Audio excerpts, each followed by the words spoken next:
like the atmosphere, like with everyone here, and we like the game anyway. We like basketball. We love Brighton.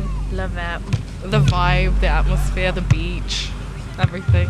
So nice. It's just very like accepting, isn't it? We kind of end up here whenever we go on a walk because it's always the busiest place around. There'll be close to like maybe 60, 70 people, and there'll be a crowd sort of a metre into the court, so the court will get even smaller. The play gets even harder and more competitive, and it's quite good to have a community feel. It's such a contact-based sport, and if you're one-on-one with that person, it can get pretty intense. Especially if you're in the height of a game, you want to win. It's always good vibes, good people. Obviously I love the game of basketball, and it's just a happy place. You don't get to talk to everyone. There's always something different to do.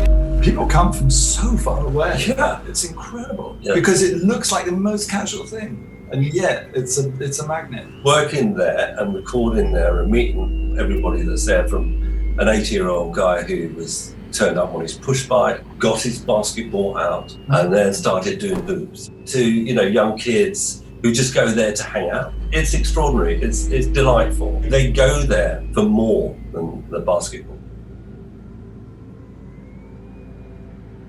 We closed our eyes and listened. The players disappeared. Everybody actually disappeared, but they were all there in sound, in our heads. Mismatch! If you take the players away and you take the people away, but you put the sounds there, you're going to hear them and listen to them in much more detail. The basketball sounds and everything that's around, like the sea and the dinghy park and all that, we're taking those sounds back to that place. Slightly creepy and extremely exhilarating to listen to.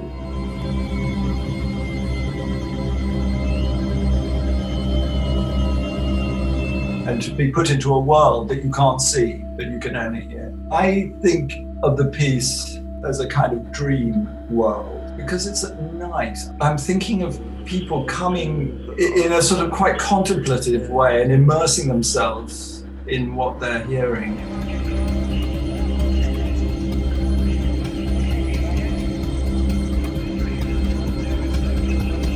It's very different from if it were during the daytime, when that whole area is incredibly active and there's loads of distractions. We live in a quite ferocious kind of rural landscape, and I think mainly kind of shut it out.